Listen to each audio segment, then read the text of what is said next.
Alhamdulillah nahmaduhu wa nasta'inuhu wa nastaghfiruh wa na'udzu billahi min syururi anfusina wa sayyiati a'malina may yahdihillahu fala mudilla lah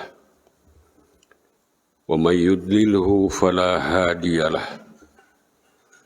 Asyhadu an la ilaha illallah wahdahu la syarika lah wa ashhadu anna Muhammadan abduhu wa rasuluhu la nabiyya ba'dah. Allahumma salli wa sallim wa barik ala Muhammadin nabiyil karim wa ala alihi wa ashabihi wa azwajihi wa dzurriyyatihi wa ahli baitihi wa ummatihi ajmain. Amma ba'd. Ya ayyuhal hadirun usikum wa nafsi bitaqwallah faqad fazal muttaqun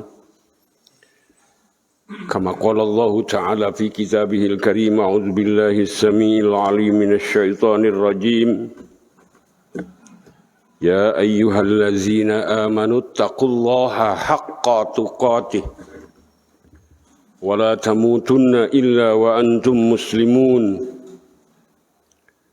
Wa qala fi ayatin akhar ya ayyuhallazina amanu taqullaha yuslih lakum a'malakum wa yaghfir lakum dzunubakum wa may yuti'illaha wa rasulahu faqad faza fawzan azima. Al-ayah. Ma'asyiral muslimin, jamaah Jumat rahimakumullah. Pertama-tama mari kita sanjungkan puji syukur kehadirat Allah atas karunia nikmat rahmat serta hidayah dan inayahnya. Terutama nikmat Allah masih memberikan kesempatan pada kita dengan umur panjang. Sampai hari ini kita masih beraktivitas sesuai dengan kapasitas kita masing-masing. Terutama nikmat iman dan nikmat Islam.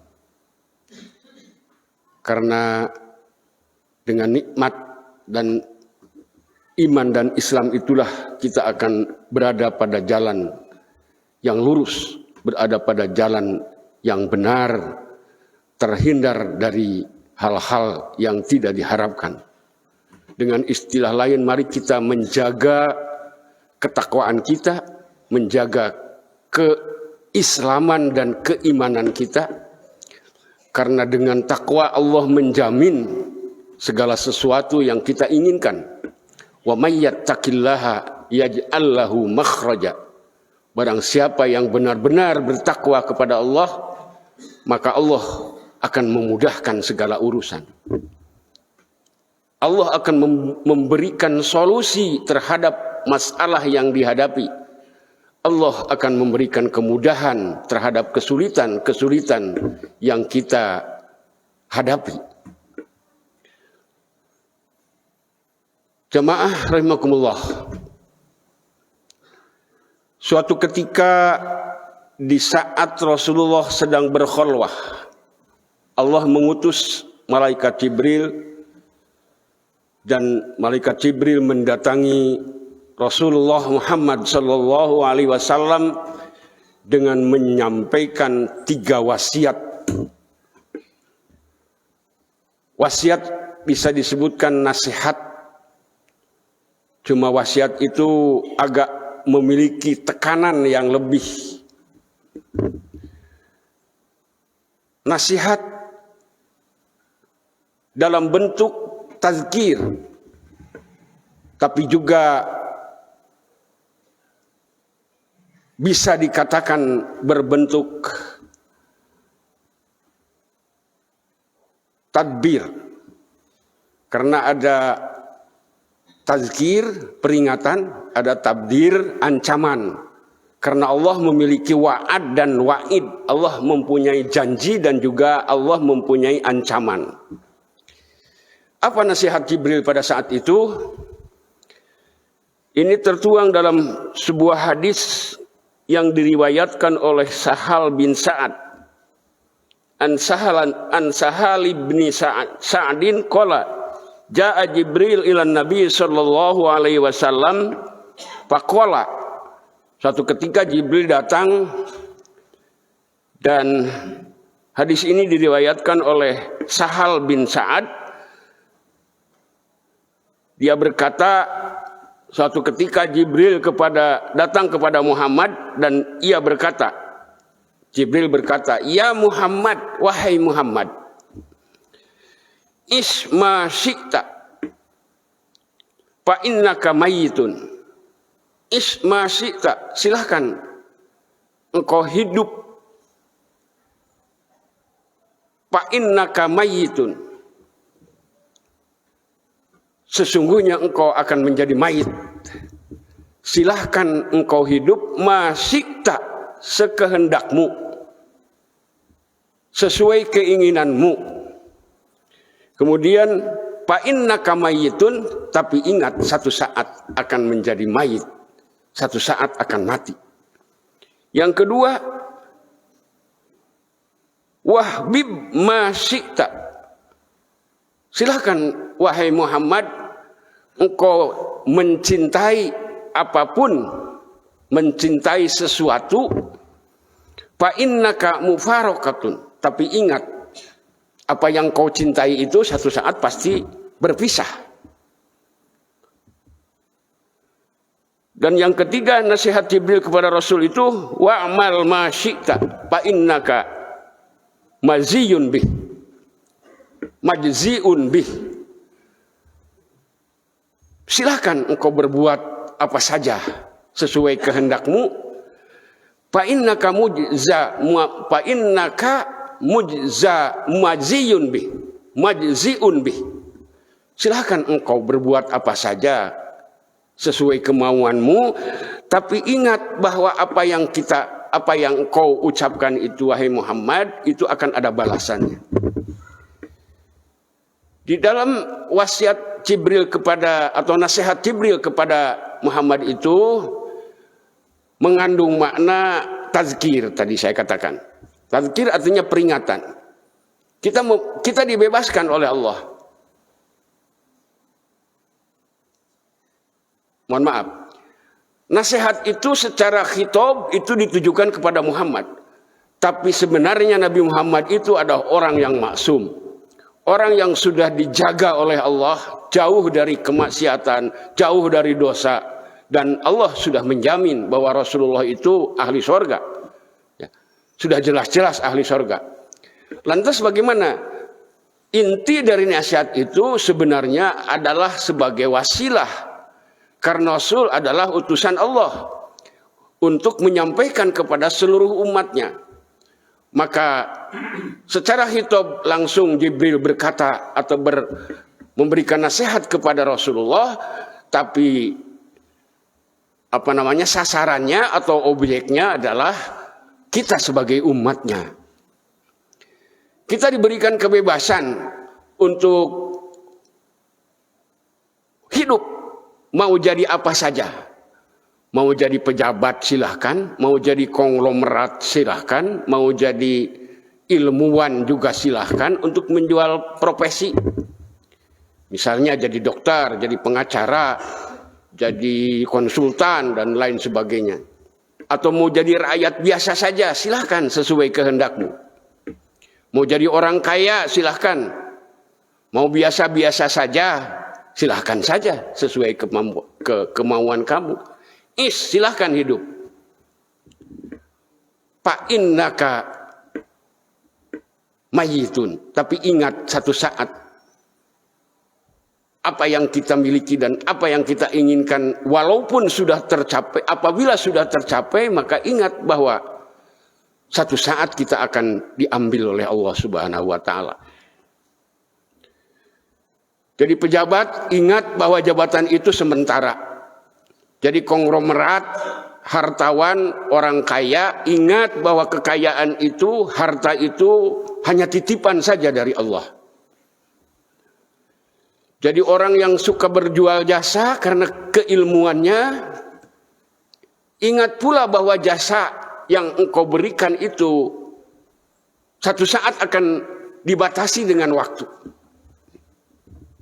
Sejauh apapun ilmu yang dimiliki, sebanyak pengetahuan apapun yang dia kuasai, tapi satu saat akan berakhir dengan kematian. Idza jaa ajaluhum la yastakhiruna sa'atan wa la yastaqdimun. Ingat bahwa ajal akan tiba. Jangan sampai kita melampaui batas, jangan sampai kita merasa takabur dan sombong dengan apa yang Allah berikan, dengan fasilitas hidup yang Allah berikan, lantas menjadi keangkuhan, kesombongan dan ketakaburan. Kenapa? Fa innaka mayyitun. Sebab satu saat semua akan berakhir. Ingat, kematian selalu mengintai kita. Perbanyaklah mengingat mati, apapun status kita. Satu ketika Rasulullah mengatakan, maukah engkau aku beritahu sesuatu yang memutus rasa kenikmatan hidup dalam dunia ini? Jawab sahabat, mau ya Rasul. Apa itu ya Rasulullah? Al-mautu, al-mautu, al-mautu. Sesuatu yang memutuskan rasa lazah. Al-hazimul lazah. Memutuskan rasa kenikmatan kehidupan ini adalah al-maut. Apabila ajal tiba, maka segala sesuatu semuanya akan habis. Keinginan habis, kemauan habis, hawa nafsu juga habis. Yang kedua, nasihat Jibril kepada Rasul, wahbib masita fa innaka mufarikotun. Cintailah segala sesuatu yang engkau ingin cintai. Tapi ingat, fa innaka mufarikotun. Tapi ingat bahwa sesuatu yang dicintai itu satu saat pasti akan berpisah. Akan tafaruk, akan berpisah. Kita mencintai anak istri, mencintai keluarga, mencintai harta benda, mencintai jabatan yang sudah diraih, mencintai sesuatu yang karena keberhasilan usaha kita. Ingat bahwa satu saat itu akan mufarokoh, akan berpisah. Jadi artinya pada saat kita sedang berada pada posisi di mana sesuatu itu kita inginkan, maka ingat, jangan sampai kita terlena, jangan sampai kita merasa bahwa sesuatu yang sedang kita sandang itu adalah abadi, sesuatu yang sedang kita sandang itu menjadi kekuasaan kita yang selamanya. Ingat bahwa satu saat itu akan kita tinggalkan, yakni dengan kematian. Bahkan kalau jabatan itu ada batas tertentu, paling lama 5, 6, atau 7 tahun, tidak ada yang selamanya jadi pejabat dalam satu posisi, karena dia akan terkena mutasi dan lain sebagainya.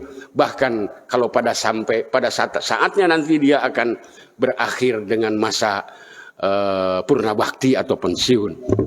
Jadi artinya sesuatu itu tidak abadi dan pasti akan berpisah. Mufarikotun. Wa'mal masyita, dan yang ketiga nasihat Jibril kepada Muhammad, dan intinya adalah objeknya adalah kita, sasarannya adalah kita semua. Wa'mal masyita fa innaka mujza bihi. Silahkan engkau berbuat apa saja sekehendakmu. Fa innaka mujza bihi, tapi ingat bahwa segala sesuatu yang kita perbuat itu mujza bihi, akan dibalas oleh Allah, akan ada balasannya dari Allah Subhanahu wa taala. Orang yang sudah berada di alam kubur itu akan menyesal karena dulu tidak berbuat sesuai dengan petunjuk ilahi. Dia berkata, lau akhartani ila ajalin qarib fa asaddaq wa akum minas salihin. Wahai Tuhan, apabila engkau memberi kesempatan kepada aku, lau akhartani ila ajalin qarib, sebentar aja saya berikan kehidupan lagi, berikan hidup lagi. Fa asaddaqo, tentu kalau engkau memberikan kesempatan hidup kepada aku, maka aku akan berbuat sedekah. Kenapa tidak ditanya Pak usalli atau Pak asumu, tidak dikatakan saya akan sholat dengan rajin, saya akan berpuasa dengan rajin. Tapi apa yang dikatakan oleh ahli kubur pada saat itu? Karena dia melihat bahwa ada secercah harta yang pernah dia infakkan, ternyata pahalanya begitu besar. Sehingga dia menyesali pada saat dia berada, pada saat dia menjadi pejabat, pada saat dia menjadi orang kaya, pada saat dia dimudahkan oleh Allah, dia sangat kikir, dia tidak mau memanfaatkan itu untuk berinfak sedekah, tidak mau membantu orang miskin, tidak mau membantu tempat-tempat ibadah, tidak peduli dengan kondisi kehidupan dan lingkungan sosial, maka penyesalan akan dia rasakan pada saat dia sudah berada di alam kubur. Seperti tadi dikatakan, lau akhartani ila ajalin qarib fa asaddaqa wa akum minas shalihin. Jika engkau beri kesempatan sebentar saja saya hidup lagi, fa asaddaqa, maka aku akan sedekahkan hartaku. Wa akum minas shalihin, dan aku akan menjadi orang yang soleh. Sehingga ketiga nasihat Jibril ini mudah-mudahan menjadi tadzkir bagi kita, tapi juga menjadi tabdir, artinya karena setiap perbuatan itu ada pahalanya di sisi Allah, ada ganjarannya di sisi Allah. Allah telah berjanji akan memberikan pahala yang sebesar-besarnya. Betapapun besarnya amal baik akan kita, sekecil apapun amal yang kita lakukan, maka Allah akan memperlihatkan kepada kita, dan sekecil apapun kejelekan kita pasti akan diperlihatkan kepada kita. Seperti di dalam salah satu ayat, Allahumma ya'mal misqala dzarratin khairan yarah. Barang siapa yang berbuat baik, sekecil apapun kebaikan itu, yarah, maka dia akan temukan itu. Wa may ya'mal misqala dzarratin syarran yarah. Barang siapa yang berbuat kejelekan, kejahatan, sekecil apapun kejelekan itu, yarah, maka kejelekan itu akan ditemukan juga. Barakallahu li wa lakum bil Qur'anil azim wa nafa'ani wa iyyakum bima fihi minal ayati wa zikril hakim wa taqabbala minni wa minkum tilawatahu innahu huwas samiul alim.